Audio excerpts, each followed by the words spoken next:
하나님의 말씀은 야고보서 3장 13절부터 끝절까지 한 절씩 교독하십니다. 너희 중에 지혜와 총명이 있는 자가 누구냐? 그는 선행으로 말미암아 지혜의 온유함으로 그 행함을 보일지니라.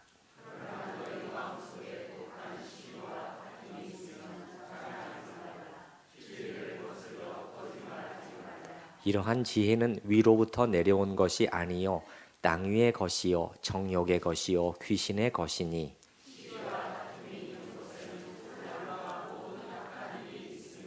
오직 위로부터 난 지혜는 첫째 성결하고 다음에 화평하고 관용하고 양순하며 긍휼과 선한 열매가 가득하고 편견과 거짓이 없나니 화평하게 하는 자들은 화평으로 심어 의의 열매를 거두느니라.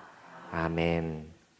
우리 지난주에 욥기 28장 말씀을 시작으로 해서 성경이 가르치는 지혜라는 것은 무엇인가 하는 것을 우리가 같이 찾아보았습니다.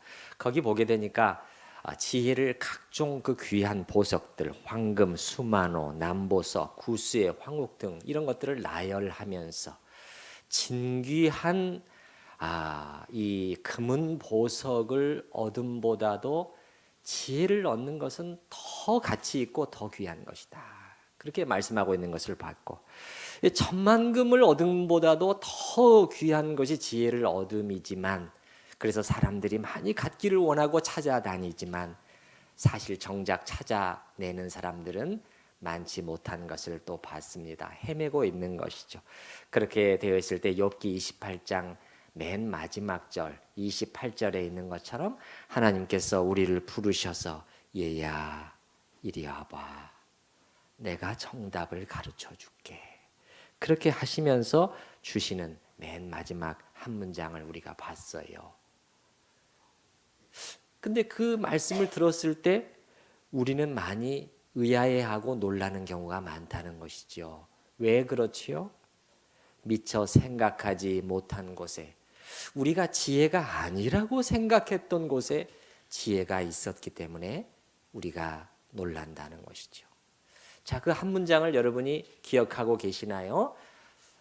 무엇이 지혜라고 가르쳐 주셨죠? 주를 경외함이 지혜요, 악을 떠남이 명철이니라.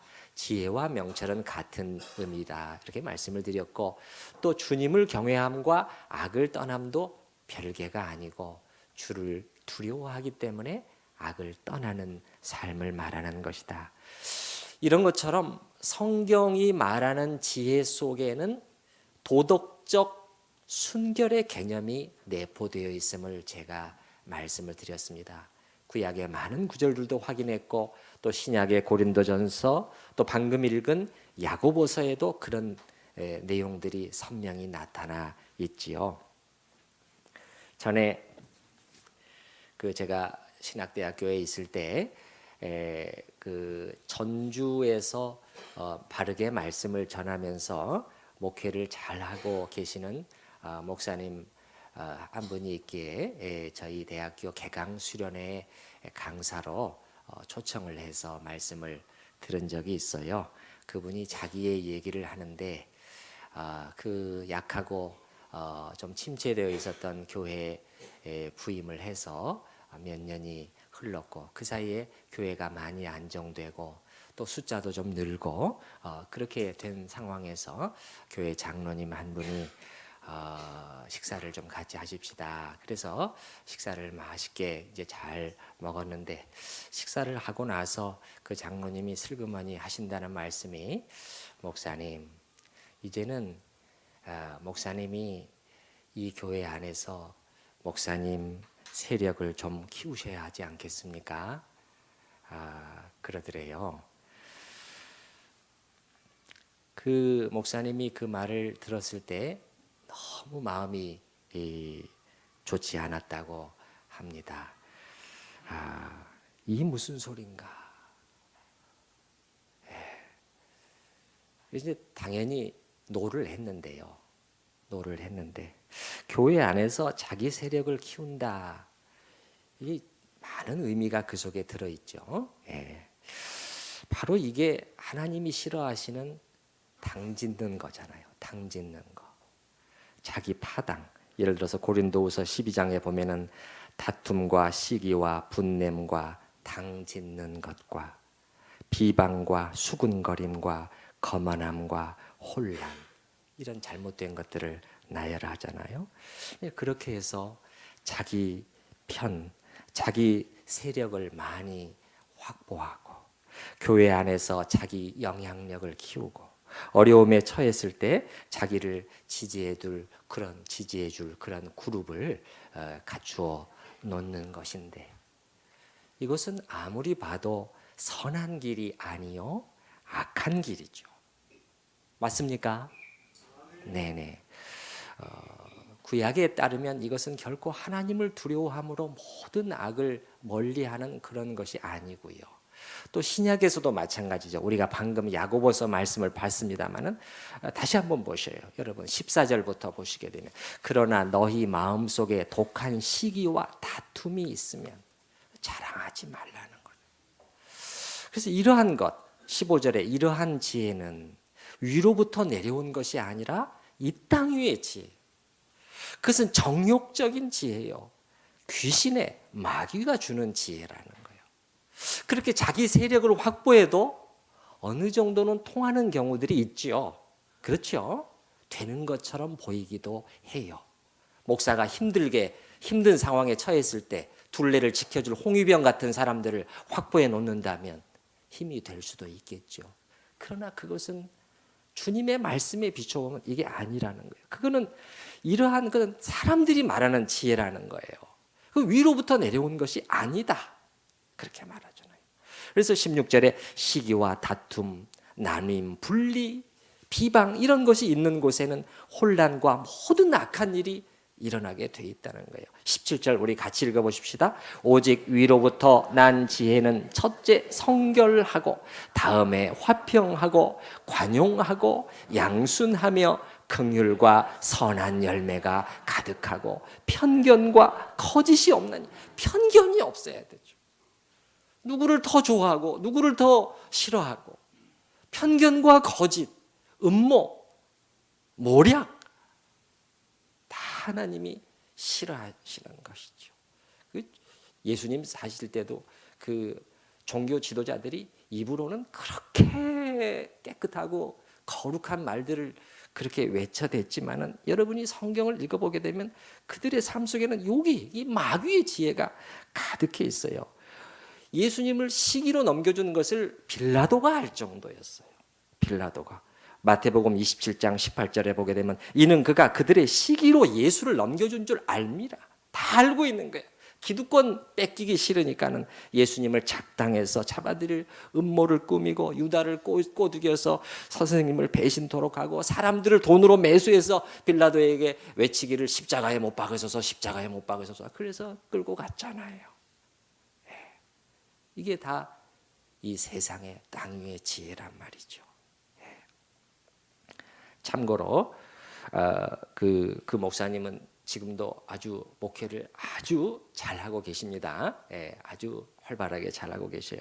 그 목사님은 말이죠, 이런 하나님의 말씀을 잘 알고 있었기 때문에 그 장로님을 통해서 나오는 그 제안이 지혜와는 정반대의 제안이었다는 것을 금방 알아차린 거죠.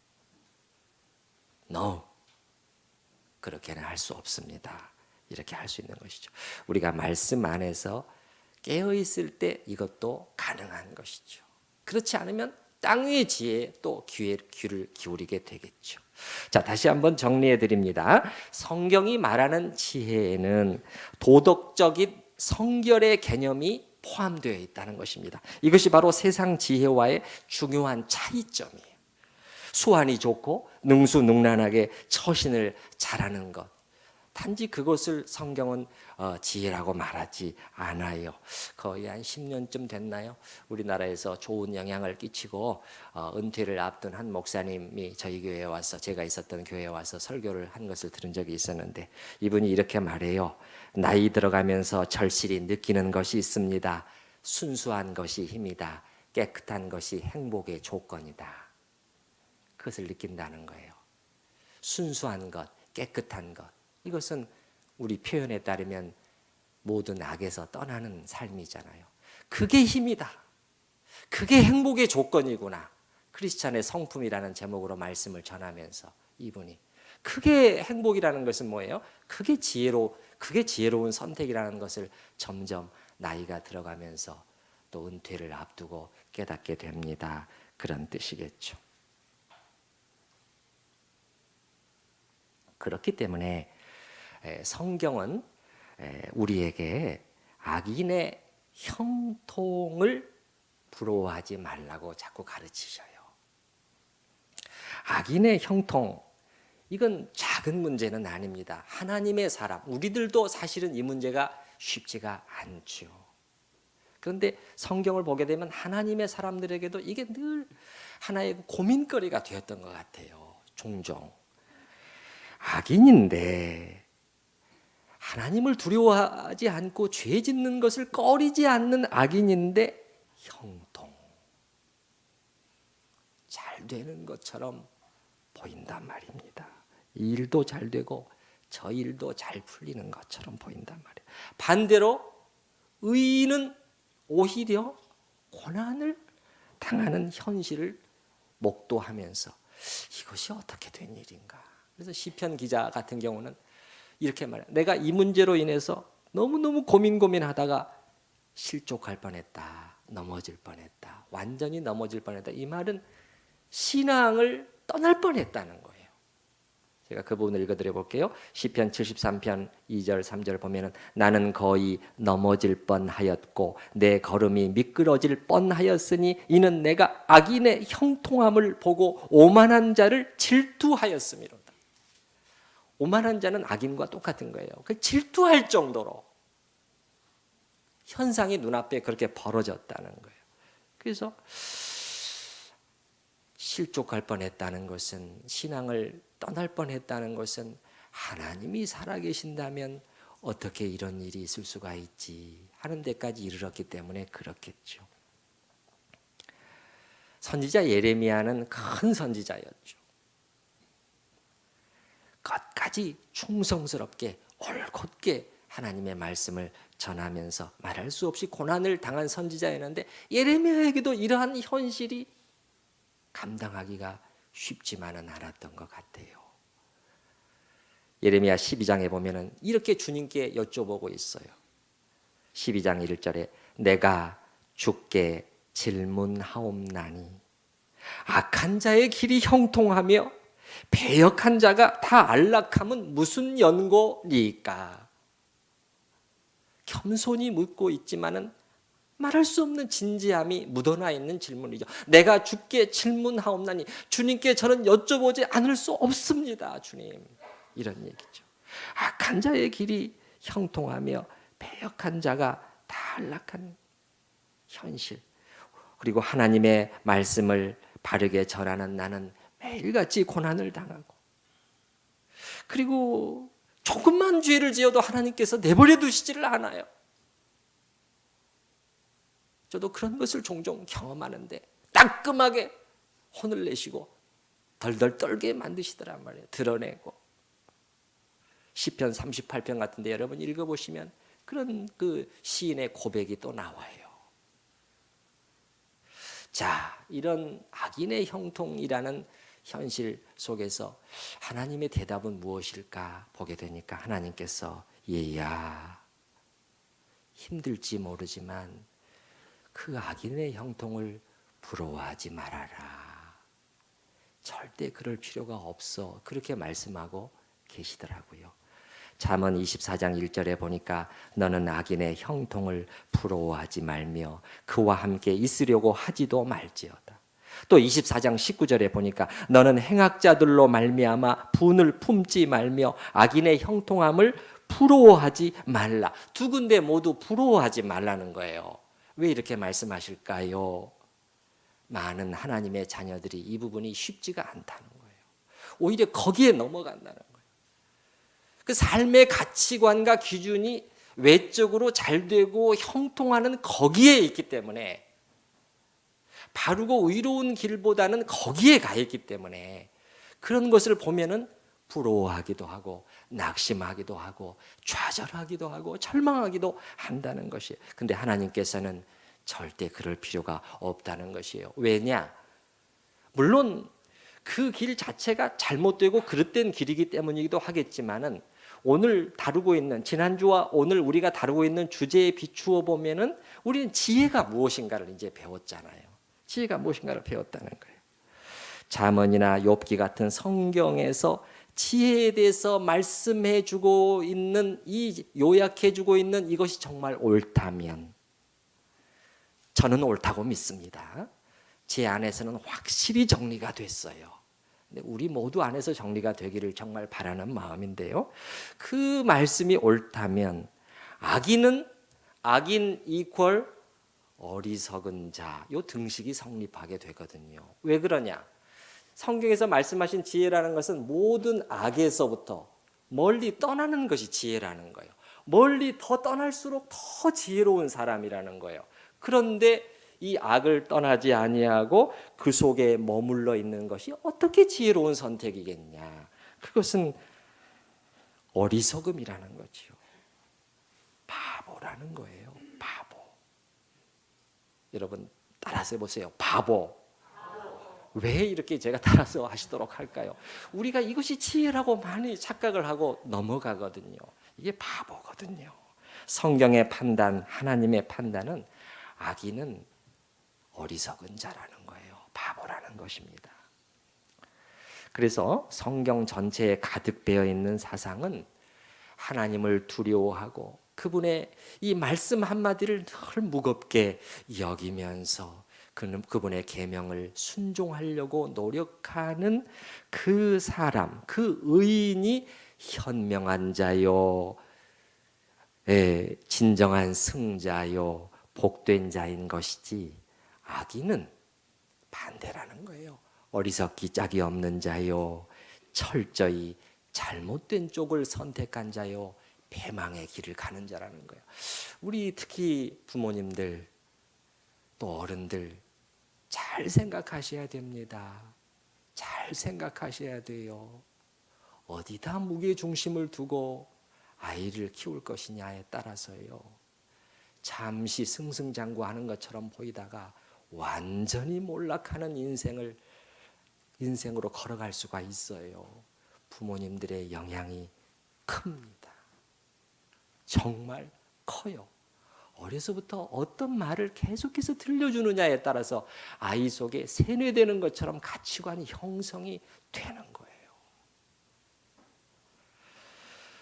그래서 지난번에 우리가 시편 1편을 봤습니다마는 복 있는 사람은 의인은 쭉 나열하고 그는 시냇가에 심은 나무가 철을 따라 열매를 맺으며 그 잎사귀가 마르지 아니함 같으니 이렇게 하고서 4절에서는 바로 악인은 그렇지 아니하며 바람에 나는 겨와 같도다. 왜 그것을 부러워하느냐는 거예요. 바람에 나는 겨와 같은 그 인생을 잘 봐야 된다는 거예요. 악인의 형통. 그렇기 때문에 그 어리석은 자가 자기의 잔꾀로 잠시 잘 되는 것처럼 보이더라도 거기에 흔들리지 말고 그런 잔꾀와 약삭 발음을 부러워하지 말라는 것입니다. 하나님의 뜻을 거스르면서 스스로 무덤을 파서 자기 인생의 무덤을 파서 계속해서 빠져 들어가고 있는데 어찌 그 사람이 지혜로운 자일 수 있겠느냐는 거예요. 부러워할 필요가 전혀 없다는 것이죠. 다시 말씀드리지만 일반적인 지혜 개념과 성경이 가르쳐 주시는 진짜 지혜의 개념에는 상당한 차이가 있습니다. 이 땅에서는 어떤 상황에서든지 요리조리 잘 빠져나가고 위기의 순간에도 머리를 굴려서 혼자만 살아남고 이런 것들을 지혜라고 할지 모르지만 성경은 이런 약삭 발음을 제가 아무리 봐도 지혜라고 하시지 않더라고요. 여러분, 우리 한국의 근대사를 보게 되면 정말 경랑의 시대였죠. 경랑의 시대. 이렇게 뒤집혔다 저렇게 뒤집히고 계속해서 큰 요동을 쳤는데 이렇게 시대가 바뀔 때마다 늘 자기 자리를 차지하고 또 처신을 잘해서 살아남고 모든 시대를 통해서 호사하는 그것이 지혜일까요? 여러분 어떻게 생각을 하십니까? 사실 다소 무거운 얘기일 수 있는데 하나님의 말씀에 비추어서 우리는 늘 살펴야 되거든요. 오래전 일인데 같이 유학을 하던 신학생 한 분이 어디에 글을 올렸는데 그 MBC 이 대하 드라마 한국의 근현대사를 길게 조명한 드라마를 한꺼번에 그냥 며칠간 그냥 봤다는 거예요. 시험과 모든 학기가 끝나고 나서 스트레스를 풀 겸해서 길게 거기에 빠져들며 봤는데 그 중에서 주인공 김남천이라는 사람이 한 한마디가 자기의 머릿속에 계속 맴돌았다. 자기의 그 마음을 찔렀다는 거예요. 그게 무슨 말이냐면 당신은 평생 양지만을 쫓아다니는군요. 라는 그러한 말이었어요. 그 말은 주인공 김남천이 자기 고향 같은 고향의 마을의 한 어른을 보면서 웅얼거리듯이 하는 말이었는데 그 어른을 가만히 보게 되니까 자기가 보게 되니까 일제시대 때는 그 애국반장을 했다는 거예요. 애국반장 일제시대 때는 애국이라는 것이 일본을 위한 충성의 애국이잖아요. 내선일체니까. 이제 그렇게 하면서 그 동족들 어렵게 살 때 자기 것 잘 챙기더니 나라가 바뀌어서 이제 해방 후엔 가만히 보니까는 재빠르게 또 변신을 해서 새롭게 수립된 대한민국 정부에 딱 들러붙어 가지고 이 일본을 드나들면서 호사하고 있더라는 거예요. 잘 먹고 여전히 잘 사는 것을 봤다는 거예요.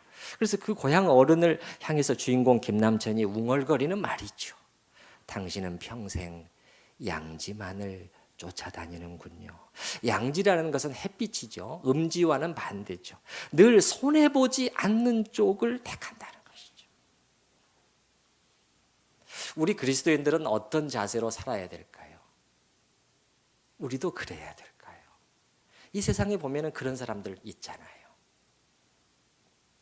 그러나 성경적인 지혜관에 따르면 이렇게 양지만을 쫓아다니면서 이익을 보고 늘 살아남는 쪽이 아니라 때로는 커다란 손실을 감수하는 쪽을 선택하는 것이 오히려 지혜라는 거예요.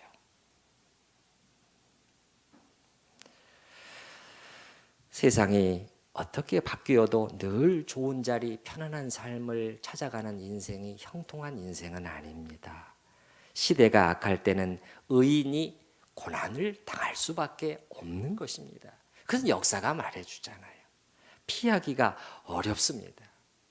예를 들어서 히틀러, 독일 나치 정권 같은 그러한 정권이 우리에게 들어섰다면은 어떻게 우리의 마음 자세가 어떻게 돼야 될까요? 또 어떻게 해서든 내가 여기서 살아남고 여기서 내 자리를 차지해야 되겠구나. 그것이 아니라 사실은 고난을 받을 준비를 해야 되는 것이지요. 그 로마 역사 속에서 핍박이 가장 심했던 데가 네로 때부터인 64년부터 그 콘스탄티노 황제 때인 313년까지 249년 동안이었습니다. 약 250년 동안 박해가 있었는데 그 250년 동안 끊임없이 박해가 계속된 것은 아닙니다. 교회사를 읽어보시면 알겠지만 한동안은 좀 느슨해졌고 한동안은 좀 자유가 주어지게 됐고 그러나 또 심한 박해가 일어나기도 하고 그게 반복이 됐는데 만약에 새로이 등극한 황제가 기독교 박해 정책을 펴기 시작하면 그때는 어떻게 해야 되겠어요? 이제 하나님께서 고난의 때를 우리에게 보이고 계시는구나. 그런 것이죠. 그게 형통한 길을 걸어가는 사람들이에요. 여러분이 형통을 좀 오해하시지 않았으면 좋겠어요. 시편 1편에 그 행사가 다 형통하리로다. 이것은 방금 말한 그런 식의 그 머리 굴리고 처신을 잘하고 그런 것이 형통이 아니에요. 성경적인 지혜는 오히려 처신을 잘해서 끝없이 살아남고 즐기고 누리는 쪽을 택하라는 것이 아니에요. 이방은 그 하여가처럼 누리리라 그런 쪽을 택하는 것이 아니라 하나님 쪽을 택하는 것이죠. 무엇이 옳은 것이냐? 정직한 쪽을 택하는 것이죠. 다니엘과 그의 세 친구를 여러분이 생각을 해보시면 어때요? 살아남을 수 있는 기회가 주어졌잖아요. 아시죠? 너무나 괜찮은 사람들이었기 때문에 마지막 기회를 주겠다. 어떻게 할래? 그쪽을 택할 수가 있었어요. 가능했다고요. 그러나 그럼에도 불구하고 용광로 속에 혹은 사자굴 속에 던져지는 쪽을 택한 것이죠. 물론 하나님께서 그걸 막아주셨지만 말할 필요도 없이 그것이 가장 지혜로운 선택이었음을 그들은 알았던 것이지요. 마음이 정해져 있는 거죠. 이렇게 흔들릴 필요가 없어요. 마음이 정해져 있으면. 우리가 늘 흔들리는 것은 왜 그렇죠? 마음이 정해져 있지 않기 때문이죠. 정해져 있지 않는 마음은 매우 위험해요. 사탄이 한번 탁 갈고리를 꺾는데요, 그걸로 절대 끝나지 않습니다. 한번 딱 잡아당기고 그 다음에 그 죄를 짓게 만든 다음에 그 다음에 또 거기서 계속해서 잡아당겨가요. 이러면 이제 못 빠져나오는 거죠. 못 빠져나오는 거죠. 처음부터 no 딱 이렇게 했으면은 조금 힘들더라도 훨씬 편하고 안전한 길을 갈 수가 있는 것을 수많은 사람들이 그렇게 하지 못하잖아요. 자, 이런 삶이 지혜롭고 복된 이유를 제가 오늘 또 한 가지 중요한 부분을 말씀을 드릴게요. 이제 이 부분을 말씀드림으로 이제 전체적인 말씀을 마무리하려고 하는데, 이런 삶, 하나님의 말씀대로 이런 삶을 선택하는 것이 왜 지혜롭고 복되냐? 그것은 하나님이 그런 사람의 편이 되어 주셔요.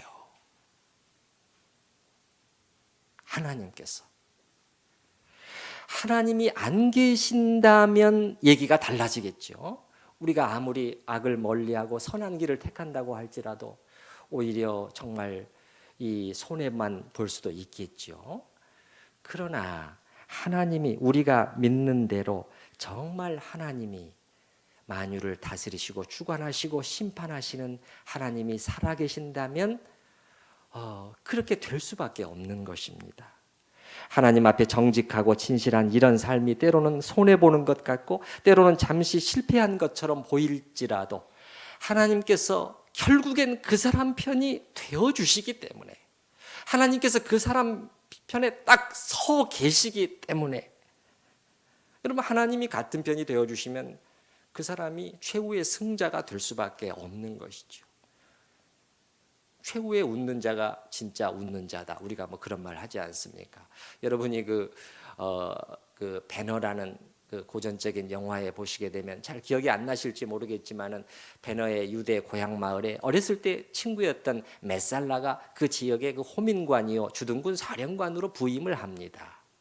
자기에게 도움을 청하지만은 이제 그 배너가 그걸 거절하잖아요. 그러니까 앙심을 품고 있다가 그 실수가 일어났을 때, 배너의 여동생이 실수를, 총독이 부임하는데 실수를 했을 때 그거를 빌미로, 그게 실수였다는 걸 알면서도 그 온 집안을 완전히 거덜내버리죠.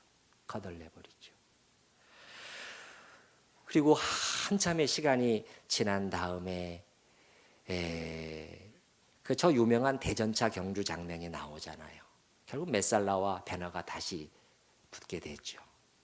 꼼수를 부리던 메살라는 피투성이가 되어서 마지막 숨이 끊어지는 지경에 누워있는 침상의 장면이 나오고, 그리고 그 옆에 베너가 서 있어요. 영화는 아무 말도 하지 않지만 베너가 승자였다 하는 것을 우리에게 말해주는 것이죠. 하나님이 같은 편이 되어주시는 사람이 진정한 승자입니다.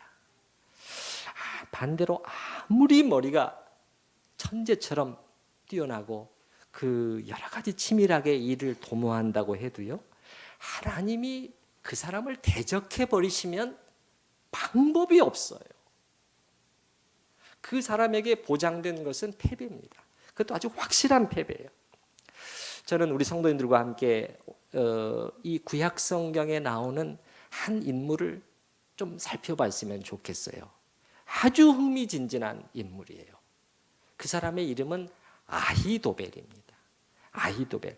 여러분 그렇게 익숙하지는 않으시죠? 근데 제가 성경을 쭉 이렇게 읽어가다 보니까요, 이 사람은 가히 제갈공명 정도 되는 사람이에요. 여러분 제갈공명 아시죠? 아시죠? 예, 그 삼국지에 나오는 제갈량, 예, 거기에 조금도 못지않은 사람이더라고요. 근데 제갈공명과 다른 점이 있었다면은 결정적으로 잘못된 선택을 한 것입니다. 하나님을 경외하는 종 다윗이 아니라 두 마음을 품은 배신자 압살롬을 선택을 한 것입니다. 자, 그 아히도벨은 모사였습니다. 여러분 모사가 뭔지 아시죠? 모사라는 것은 이제 카운셀러라고 하는데 요즘 말로 하면은 전략 전술가 정도 될 것 같습니다. 제갈량은 누구의 모사였죠? 유비의 모사였죠. 아주 출중한 모사로 모든 전쟁을 승리로 이끌었잖아요.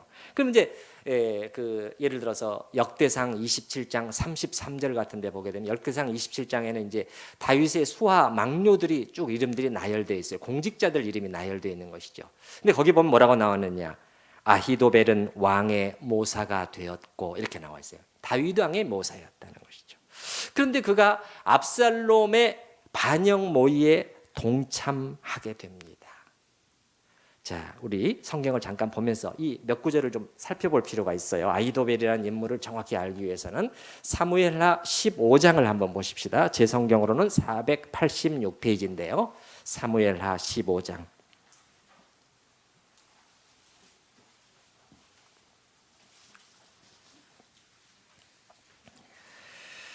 자, 이 반역은 압살롬이 무려 4년 동안이나 준비를 합니다. 얼마나 치밀하게 준비를 했는데요.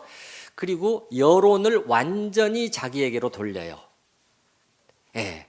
그래서 아버지 다윗 왕을 향하는 그 마음을 아들 자기에게로 완전히 돌리는 것이죠. 15장 예를 들어서 6절을 한번 보십시다. 15장 6절에 보시면 이스라엘 무리 중에 왕께 재판을 청하러 오는 자들마다 압살롬의 행함이 이와 같아서 이스라엘 사람의 마음을 압살롬이 뭐하니라?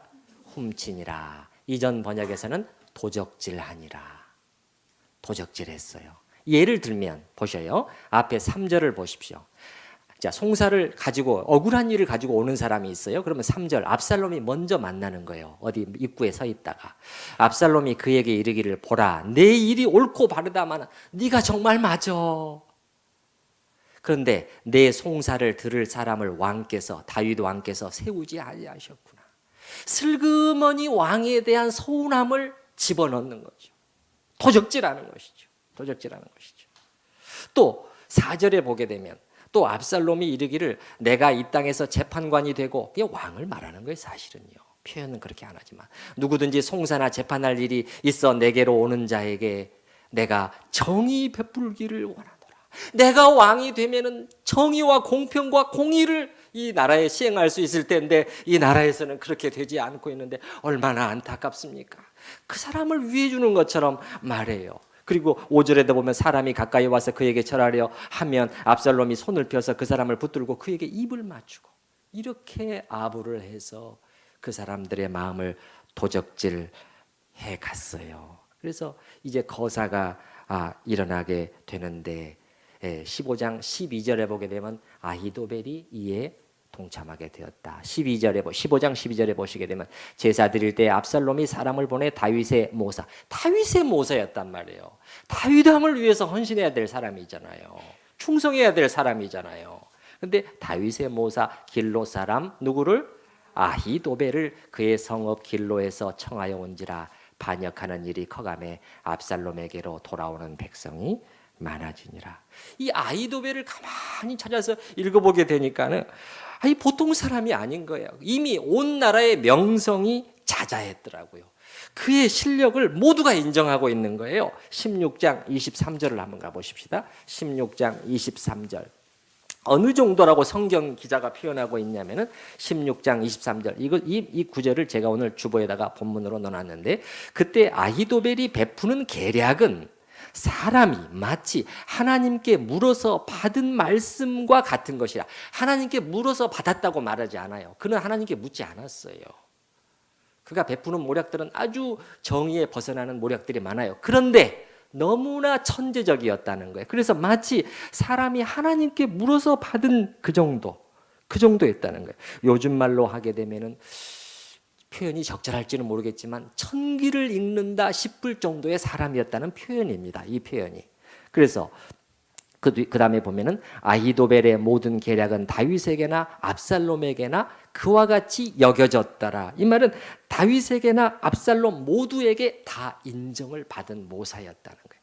압살롬만 끌어들일 수 있다면 전쟁은 거의 절반은 이긴 거나 마찬가지라는 그런 분위기인 것이죠. 그렇기 때문에 이 압살롬 소식을 다윗이 들었단 말이죠. 뭘 들었느냐?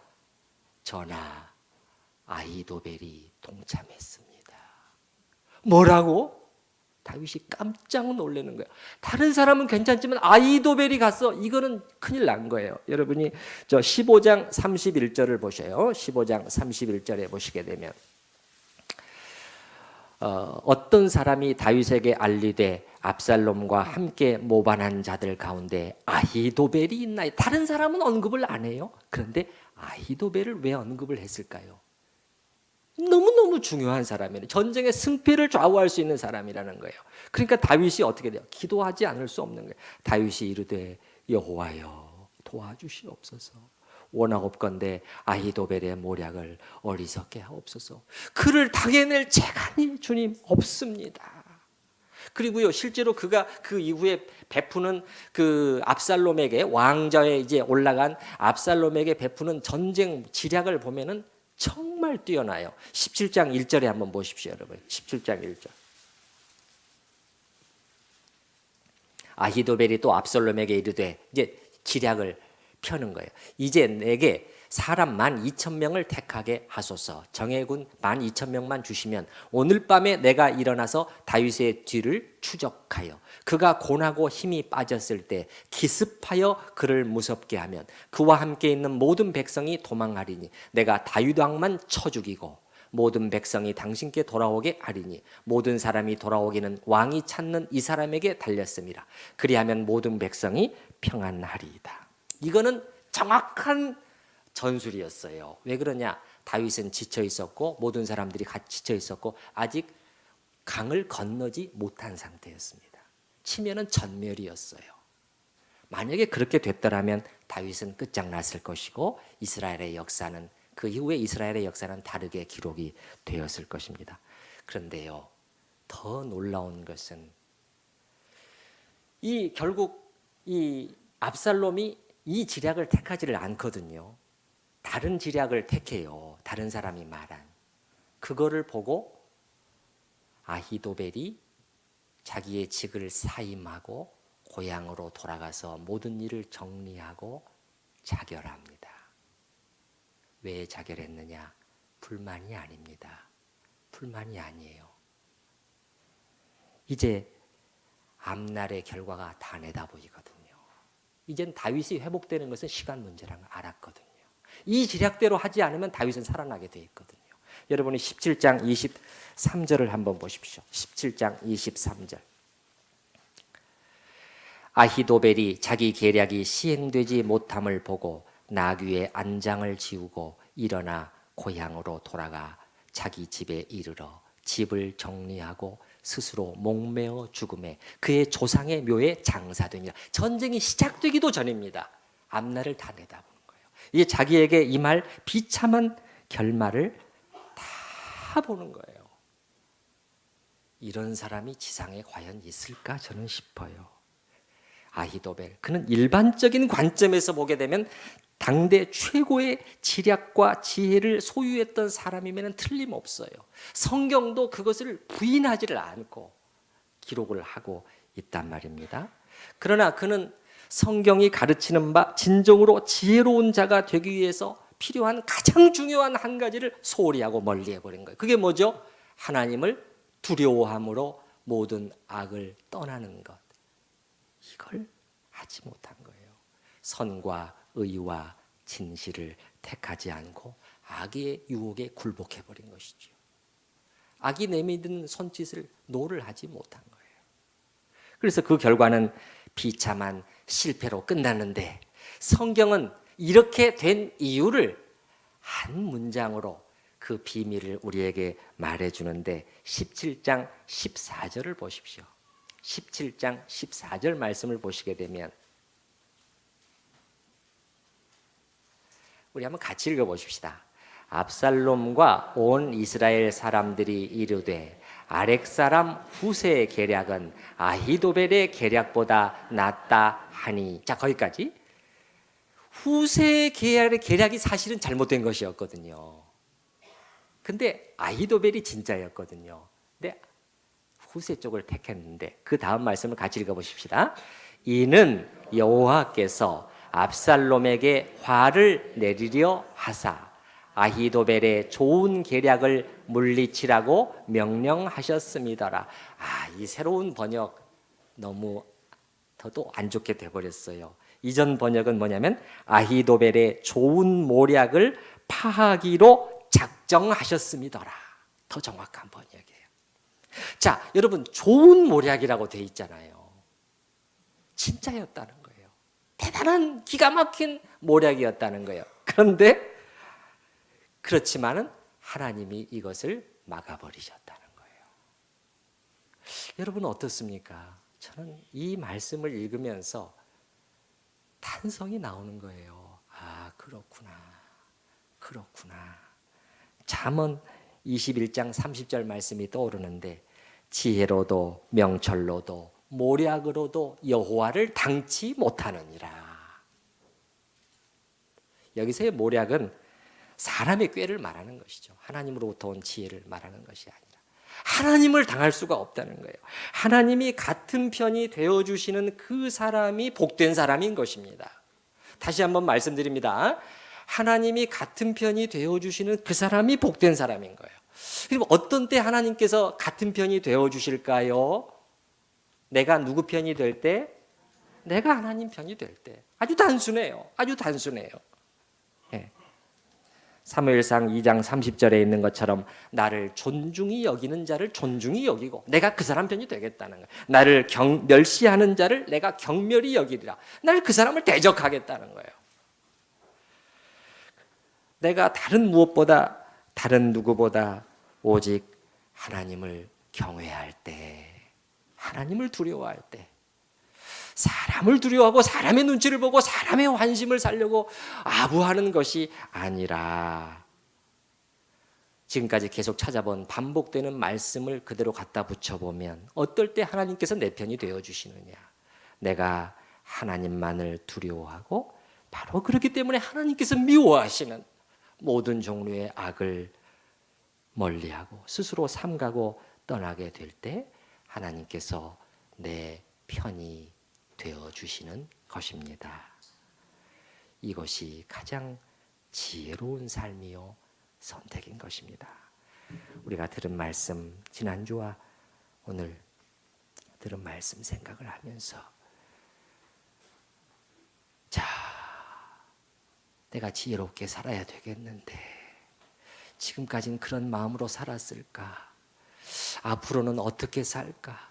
과연 내가 지혜롭다고 현명한 사람이라고 하는 그림을 그릴 때 나의 마음속에는 어떤 그림이 떠오르고 있을까?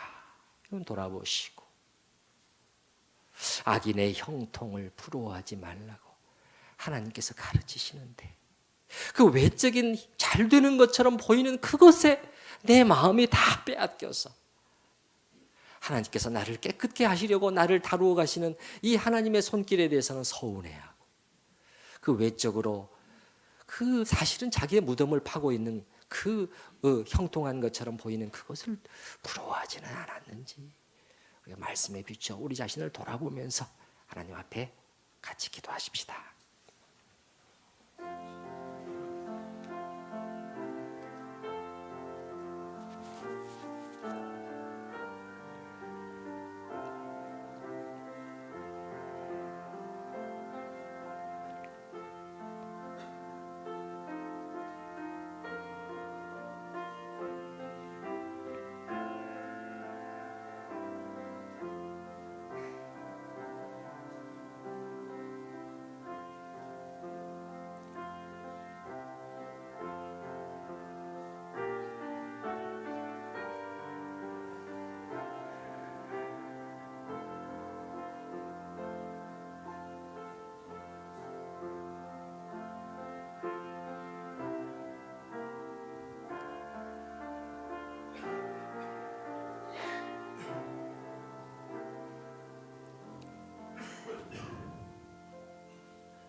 엉터리 지혜를 지혜라고 가르치는 이 세상 속에서, 그래서 어둠과 혼란 속에 있는 저희에게 말씀으로 하늘의 빛을 비춰주시는 것을 감사합니다.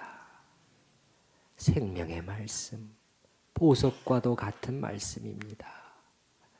주님, 우리가 주께서 말씀하시는 지혜를 제대로 깨달아 배워 알게 하여 주시옵소서.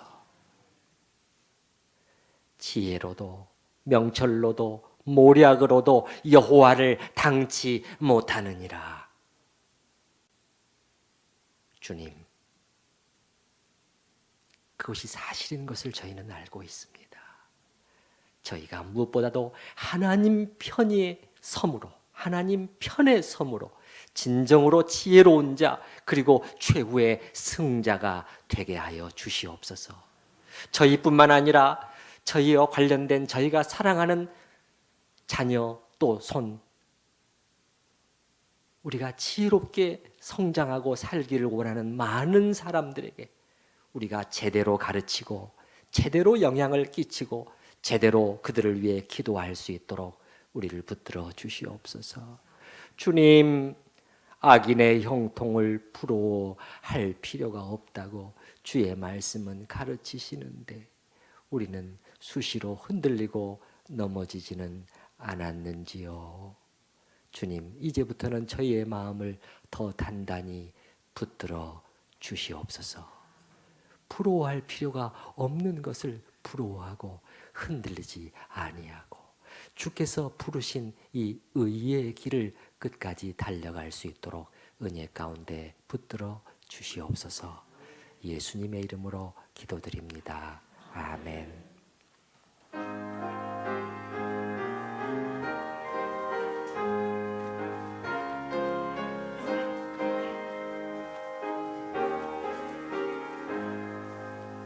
주님의 마음을 본받는 자, 그 마음에 평강이 찾아오니 험악한 세상을 이길 힘이 하늘로부터